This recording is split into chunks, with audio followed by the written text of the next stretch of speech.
Hi viewers, welcome to ஹர்னித் vlogs. இன்றைக்கி என்ன செய்ய போகிறோன்னா, காலை வேளையில் காஃபி தயாரிக்கிறதோடைய குழந்தைகளுக்கான சத்தான பிரேக்ஃபாஸ்ட் செய்கிறது எப்படின்னு காட்டுறேன், வாங்க பார்க்கலாம். ஃபஸ்ட்டு காலைல எந்திரிச்ச உடனே நமக்கெல்லாம் காஃபி சாப்பிட்டாகணும் இல்லைங்களா, அதுக்காக பால் காய்ச்சறதுக்கு ரெடி பண்ணிக்கிட்டு இருக்கேன். இப்போ பால் கட் பண்ணி அது காய்ச்சும் போதே சைட்லேயே என்னுடைய பேர குழந்தைங்களுக்கு என்ன சாப்பாடு செய்யணும், டெய்லி ஒரு சிறுதானியங்களில் சாப்பாடு கொடுக்கணும் அப்படின்னு சொல்லிட்டு டாக்டர் சொல்லியிருக்காங்க. அது பிரகாரம் இப்போ என்னுடைய பேரன் ஸ்கூலுக்கு போகிறாங்க. அதனால் அவனுக்கு இன்றைக்கி என்ன செய்ய போகிறேன் அப்படின்னு சொன்னால், சம்பா ரவை கோதுமை இருக்குது இல்லைங்களா, அதில் பொங்கல் மாதிரி செய்வேன். அது குழந்தைங்களுக்கு சாப்பிட்றதுக்கு ஈஸியாகவும் இருக்கும். அவங்க அதை ஒரு இது டேஸ்ட்டாகவும் செஞ்சு கொடுத்துட்டோம் அப்படின்னு சொன்னாக்கா மார்னிங் பிரேக்ஃபாஸ்ட்டை ஸ்கிப் பண்ண மாட்டாங்க. ஏன்னா மார்னிங் பிரேக்ஃபாஸ்ட் எவ்வளோ எடுத்துக்கிறோமோ அதுக்கு தகுந்த அளவுக்கு அவங்களுக்கு ஹெல்த் இருக்கும் இல்லைங்களா, அதுக்காக தான். இப்போ இந்த பாலை கட் பண்ணிட்டேன். எங்களுக்கு காஃபிக்கு பாலை கட் பண்ணி ஊற்றியாச்சு. நல்லா ஃபுல்லாக பாக்கெட்டில் கொஞ்சம் பால் இருக்குது, அதையும் சாய்ச்சி விட்டு ஊற்றிட்டேன் ஃபுல்லாக.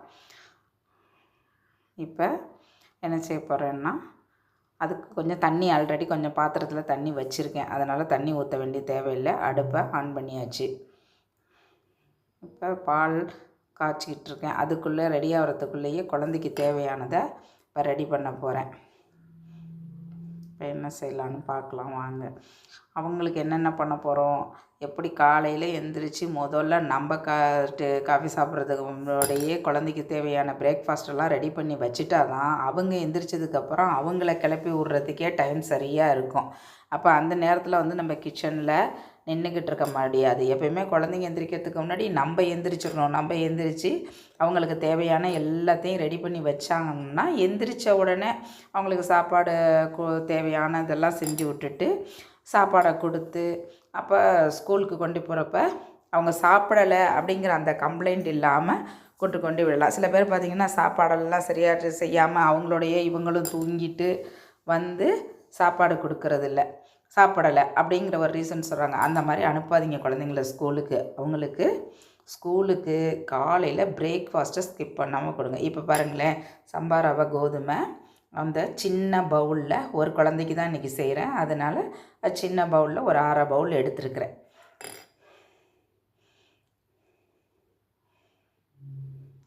இப்போ இதோட நம்ம பொங்கலுக்கு சேர்க்குற மாதிரியே தான். இப்போ இந்த ரைஸுக்கு பதிலாக சம்பா ரவா கோதுமை எடுத்திருக்கேன்.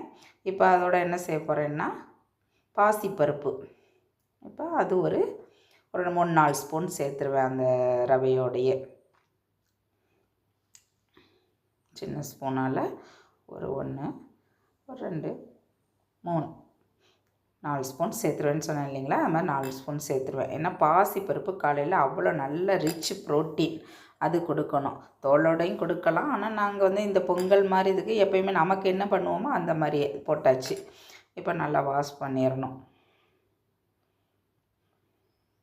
நல்லா ஒரு முறைக்கு 2 முறை அலசிட்டு கொடுத்துட்டோம்னா, பொதுவாக இப்போ என்னுடைய பேரனை பார்க்குற டாக்டர் சொல்லுவாங்க, நீங்கள் என்ன கொடுக்குறீங்களோ இல்லைங்கம்மா, குழந்தைங்களுக்கு நல்ல ஹெல்த்தியான ஃபுட்டாக கொடுத்துருங்க. அது காலையில் பிரேக்ஃபாஸ்ட் அவங்களுக்கு நல்லா ஹெல்த்தியாக இருந்தால் தான் அவங்களோட ஹெல்த்து டே ஃபுல்லாக நல்லா இருக்குமாங்க.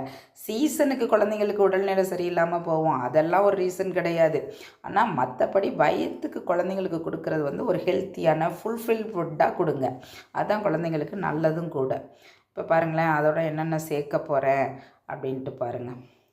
இப்போ ஒரு கப்பில் ரைஸ் வச்சேன் இல்லைங்களா, அந்த கப்பாலேயே அளந்து, இப்போ கோதுமை ரவை அப்படிங்கிறதுனால அதுக்கு ஓரளவுக்கு தண்ணி ஊற்றுவேன். திணை வச்சேன்னா அதுக்கு ஒரு மாதிரி தண்ணி ஊற்றுவேன். இப்போ இந்த கோதுமை ரவைக்கு எவ்வளோ தண்ணி ஊற்ற போகிறேன், இன்னும் அதில் என்னென்ன மாதிரி இன்க்ரீடியன்ட்ஸ்லாம் சேர்க்க போகிறேங்கிறதெல்லாம் பாருங்கள். இப்போ இந்த பாருங்கள், 3 கப்பு தண்ணி ஊற்றுவேன். அப்போ தான் நல்லா குழைவாக வெந்திருக்கும்.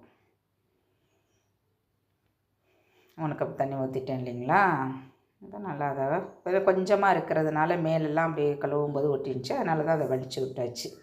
இப்போ கொஞ்சோண்டு மஞ்சத்தூள் லைட்டாக போடணும், மஞ்சத்தூள். அடுத்தது ஜீரகம், சும்மா ஒரு பிஞ்ச் ஜீரகம் போட்டுக்கோங்க. பெரிய பேரனுக்கு மட்டும்தான் இப்போ செஞ்சிட்ருக்கேன். சின்ன பேரன் அவர் ஊருக்கு போயிருக்காரு. அதனால் அவருக்கும் சேர்த்து செஞ்சால் இன்னும் கொஞ்சம் அளவுக்கு அதிகப்படுத்துவேன். இப்போ கொஞ்சமாக பெப்பர் நுணுக்கி வச்சுருக்கிறேன் தூளாக. அந்த பெப்பர் தூள் கொஞ்சோண்டு போட போகிறேன். முதல்லாம் வந்து முழு மிளகாய் போட்டுட்டு எடுத்து போட்டுட்ருந்தேன். இப்போ இவர் கொஞ்சம் பெரிய பையங்கிறதுனால கொஞ்சம் மிளகு தூளாக போடுறது. அது குழந்தைங்களுக்கு கபம் கட்டாமல் இருக்கும். அப்புறம் ரத்த விருத்தியும் கூட மிளகு, ஜீரகம் நல்லா டைஜஷன் ஆகும். இப்போ லேசாக பெருங்காயத்தூள் லைட்டாக ஒரு மாதிரி அந்த ஸ்மெல்லு நல்லா இருக்கும் அந்த டேஸ்ட்டு. அதோட கொஞ்சமாக கீ ஆட் பண்ணிக்கணும் அடுத்தது. இப்போ பாருங்கள் அடுத்தது என்னென்ன போட போகிறேன்ற பாருங்கள். இந்த இன்க்ரீடியன்ட்ஸ் எல்லாம் சேர்த்து கொஞ்சோண்டு உப்பு போட்டிருக்கேன் நான் இல்லைங்களா, உப்பு போட்டுருவேன்.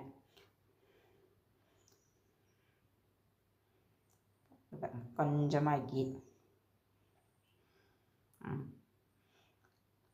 ரொம்ப போடாதீங்க. காலைல நேரத்தில் குழந்தைங்களுக்கு ஓவராக நெய் போட்டாலும் திகட்டும். ஆனால் நெய் காலையில் கொடுக்கணும், கொடுக்காமலும் இருக்கக்கூடாது. மேக்ஸிமம் வெண்ணெயை வாங்கி உருக்கி வச்சுக்கிற நெய்யே பெஸ்ட்டு தான். இப்போ அது கொஞ்சம் எல்லாமே இந்த மாதம் கொஞ்சம் விசேஷம் எங்கள் வீட்டில் நடந்துச்சு. அதனால் கொஞ்சம் எல்லாமே தீர்ந்துருக்கிறதுனால இப்போ கொஞ்சம் கடையில் வாங்கின பொருளுங்களை யூஸ் பண்ணிக்கிட்டு இருக்கோம். வேறு ஒன்றும் இல்லை. இப்போ அடுத்தது வந்து இதுலேயே ஒரு வெஜிடபிளும் சேர்த்துருவேன். இப்போ நம்ம நார்மல் பொங்கல்னால் வெறும் இப்போ பாசிப்பருப்பு இந்த ஐட்டம்ஸ் போட்டு வைப்போம். ஆனால் இவங்களுக்கு காலையில் ஒரு வெஜிடபிள் டெய்லி ஒரு கேரட்டு செய்கிற இந்த சிறுதானிய உணவோட ஒரு கேரட்டையும் ஆட் பண்ணிடுவேன்.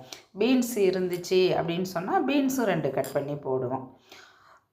இந்த இது இன்ஸ்டாமார்ட்டில் வாங்கினது தான். இது கொஞ்சம் இந்த நாட்டு வந்து ரொம்ப டைட்டாக போட்டிருக்காங்க, கழட்ட முடியல. அதனால் கத்திரிக்கோலால் கட் பண்ணிக்கிறது. அப்பப்போ வாங்கிக்குவேன். நான் மேக்ஸிமம் குழந்தைங்களுக்கு போடுறத வந்து ஃப்ரிட்ஜில் ஸ்டோரேஜ் பண்ணி வச்சுருக்க ஐட்டம்ஸை யூஸ் பண்ண மாட்டேன். ஏன்னா அது அவ்வளோவா ஹெல்த்தியாக இருக்காது. அப்பப்போ கொஞ்சமாக வாங்கிக்கிறது. நாங்கள் ஒரு பீஸ் எடுத்து ஃப்ரெஷ்ஷாக அவங்களுக்கு போட்டுட்டு மீதியை நாங்கள் எங்களோட சமையலில் யூஸ் பண்ணிக்குவோம். இப்போ கொஞ்சம் சின்னதாக ஒரு கேரட் எடுத்துக்கிட்டேன். இதை நல்லா தோலை பீல் பண்ணிவிடுவேன். தோலை பீல் பண்ணிவிட்டு சின்ன சின்ன பீஸாக கட் பண்ணி அந்த இதோட சேர்த்துக்கணும். நல்லா வாஷ் பண்ணிவிடுங்க. எந்த ஒரு பொருளாக இருந்தாலும் நல்லா ரன்னிங் வாட்டரில் வாஷ் பண்ணிவிடுங்க. இப்போ டேப் வாட்டரில் வாஷ் பண்ணியிருக்கேன். தோலை இது பண்ணிவிட்டு கொஞ்சம் நல்ல தண்ணியும் ஊற்றி திருப்பியும் வாஷ் பண்ணுவேன். எனக்கு வந்து சமையல் நம்ம சாப்பாடாக இருக்கட்டும், குழந்தைங்க சாப்பாடாக இருக்கட்டும், யாருக்கு கொடுத்தாலும் நல்ல ஒரு சுத்தம் பண்ணிவிட்டு சமைக்கணும். ஏதோ ஏனோ தானோ அப்படின்லாம் சமைக்கிறது எனக்கு கொஞ்சம் பிடிக்காதுங்க. நான் கொஞ்சம் எதாக இருந்தாலும் பார்த்து செய்வேன். அதே மாதிரி சமையல்லாம் மூடி வச்சிடணும், ஓப்பன்லலாம் வைக்கக்கூடாது. ஏதோ பூச்சி பட்டுங்க விழுந்துடும், அது நமக்கே தெரியாமல் போயிடும். அங்கே பாருங்கள் நைஸாக கட் பண்ணி அப்படியே சேர்த்துற வேண்டியதுதான். எல்லாமே மற்ற எல்லாம் போட்டாச்சு.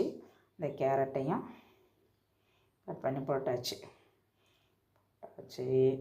இப்போ அடுத்தது நம்ம குக்கரை மூடி லிட்டை போட்டு ஸ்டவ்வை ஆன் பண்ணிட வேண்டியது தான். இதுக்கிடையில் பாலும் ரெடி ஆகிடுச்சு நாங்கள் காஃபி சாப்பிட்றதுக்கு. எனக்கும் சாருக்கும் காஃபி போட போகிறேன். இப்போ கொஞ்சோண்டு மல்லி இலை, அது ரொம்ப அயன் சத்து. மல்லி இலையில் பார்த்திங்கன்னா அயன் சத்து. எல்லா உணவுலையுமே நம்ம வந்து என்ன சேர்க்கணுன்னா மல்லி இலை சேர்த்துக்கணும். அது வந்து சட்னியாக பண்ணால் சில பேர் சாப்பிடுவாங்க, சில பேர் சாப்பிட மாட்டாங்க. ஆனால் குழந்தைங்களுக்கு வந்து ஆரம்பத்துலேருந்தே மல்லி இலையை வந்து எல்லா உணவுலையும் சேர்த்து கொடுங்க. அது எவ்வளோக்கு எவ்வளோ சேர்க்குறோமோ அவ்வளோக்குள்ள அயன் சத்து. சின்ன வெங்காயம், மல்லி இலை, கேரட்டு, டெய்லி ஒரு கேரட்டு எந்த வகையிலையாவது குழந்தைங்களுக்கு உணவில் சேர்த்துடணுங்க. இப்போ மல்லி இலையும் போட்டால் அது ஒரு மாதிரி நல்ல வாசமாகவும் இருக்கும் சாப்பிட்றதுக்கு. இந்த அவ்வளோதான், மூடி வச்சாச்சு. இப்போ ஒரு 3 விசில் விட்டோம், இல்லை 4 விசில். நான் என்ன பண்ணுவேன், ஒரு 2 விசில் விட்டுட்டு கொஞ்சம் நேரம் அப்படியே அடுப்பை ஃப்ளேமை சிம்மில் வச்சிட்டோம் அப்படின்னு சொன்னால் நல்லா பூக்க வெந்துடும், நெலுவாக இருக்கும் குழந்தைங்களுக்கு எடுத்து ஊட்டுறதுக்கு. அவங்களும் நல்லா விரும்பி சாப்பிடுவாங்க. இதோட நான் வந்து ஒரு எக்கு பாயில் பண்ணி கொடுத்துருவேன். இப்போ கொஞ்சம் பையன் ஒரு 3 வயசு ஆக போகுது அப்படிங்கிறதுனால அவனுக்கு டெய்லி மார்னிங்கில் ஒரு பாயில் எக்கு கொடுத்துருவேன். இப்போ இல்லை அந்த டேஸ்ட்டு பிடிக்கல அப்படின்னாக்கா பொரியல் மாதிரி பெப்பரு, ஜீரகம், மஞ்சள், உப்பு எல்லாம் போட்டு அந்த எக்கை வாஷ் பண்ணியாச்சு. அதுவும் ஒரு சைடில் வேக விட்டுட்டோம் அப்படின்னு சொன்னாக்கா அது பாட்டுக்கு வெந்துட்டுருக்கோம். குக்கர் விசில் வந்துடும். நம்ம வந்து காஃபி சாப்பிட்டுட்டு இருக்கலாம். அதுக்குள்ளே இந்த அவங்களுக்கு வேண்டிய ஃபுட்டு ரெடி ஆகிடும்.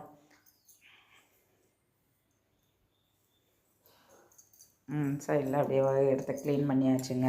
தண்ணி எல்லாம் இல்லாமல் நீட்டாக ஆயிடுச்சு. அப்புறம் தண்ணிங்க இருந்தால் அப்புறம் அதில் வந்து ஒரு கொசு உட்காரும், அது நமக்கும் டேஞ்சர். அதனால் அப்பப்போ தண்ணி இருந்தால் ஒரு கிளாத்தை வச்சு நல்லா துவைச்சினா அப்புறம் அதை துணிங்க வாஷ் பண்ணும்போது தனியாக துவைச்சி காய போட்டு எடுத்து வச்சுக்கணும். அதான் நமக்கு சமைக்கிற இடம் நல்லா நீட்டாகவும் இருக்கும்.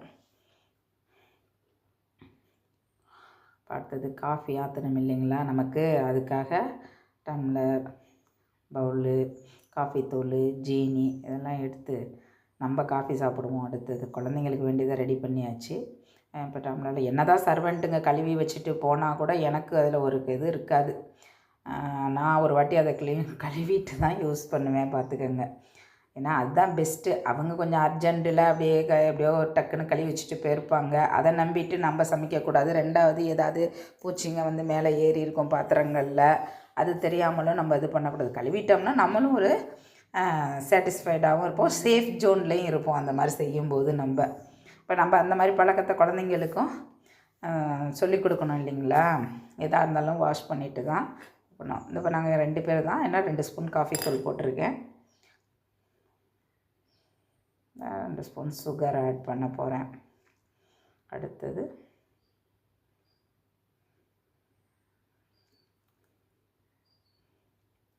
சமைக்கிற இடம் பொதுவாகவே நீட்டாக இருக்கணுங்கிறது தான் என்னுடைய பெரிய இது. என்னுடைய ஒப்பீனியன் கேட்டிங்கன்னாக்கா க்ளீன் பண்ணிவிட்டு சமைக்கிறது தான் பெஸ்ட்டு. எல்லாமே என்ன பண்ணாலும் வச்சுக்கிட்டு சமைக்காதீங்க. அதில் இருக்கிற எந்த ஒரு பாக்டீரியாவும் நம்ம புதுசாக சமைக்கிறதுக்குள்ளே வந்துடக்கூடாது. இந்த இப்போ எக்கை தூக்கி வச்சாச்சு, அது வெந்துடும். ஒரு 7 மினிட்ஸ் தான் எனக்கு எக்கு பாயில் ஆகிறதுக்கு. ஒரு எக்குங்கிறதுனால எதுக்கு பாயிலர் யூஸ் பண்ணுவோம், வேண்டாம், சும்மா சின்ன தவாலையே பாயில் பண்ணிடலாம் அப்படின்ட்டு தான். அதில் ஒரு ஸ்பூன் எண்ணெய், கொஞ்சோண்டு கல் உப்பு. ஏன்னா அந்த முட்டை ஓடு ஒட்டாமல் இருக்கும். கல் உப்பு போடும்போது அந்த முட்டை ஓடு மூலியமாக ஏதாவது கிருமிகள் இருந்தாலும் நம்ம என்ன தான் வாஷ் பண்ணாலும் அது இருக்கும். அதை ஒரு இது பண்ணணுங்கிறதுக்காக கல் உப்பும் கொஞ்சம் சேர்த்துருக்கேன். இந்த சைடு பார்த்திங்கன்னா குக்கர் விசில் வந்துருச்சு. பாருங்கள், காஃபி ரெடி ஆகிடுச்சு. இப்போ அடுத்து பால் எடுத்துட்டோம் இல்லைங்களா, பாலை தட்டை போட்டு மூடி வச்சிடணும். மீதமுள்ள பாலை நல்லா மூடி வச்சிட்டோம்னாக்கா பிரச்சனை இல்லை. இப்போ காஃபி ஆற்றிடுவோம். வாங்க, நானும் காஃபி சாப்பிட போகிறோம், நீங்களும் காஃபி சாப்பிட வாங்க. உங்கள் வீட்டு குழந்தைங்களுக்கும் இந்த மாதிரி சத்தான மார்னிங் பிரேக்ஃபாஸ்ட்டு செஞ்சு கொடுங்க. பிரேக்ஃபாஸ்ட்டை எந்த காரணத்துக்காகவும் குழந்தைங்க ஸ்கிப் பண்ணாமல் பார்த்துக்கங்க. அதுக்கு நம்ம தான் முழு ரெஸ்பான்சிபிலிட்டியாக இருக்கணும். வாங்க, எங்களுடைய இந்த சத்தான உணவை நீங்களும் செஞ்சு உங்கள் குழந்தைங்களுக்கு கொடுத்து சுவைத்து பார்க்க சொல்லுங்கள். தேங்க்யூ.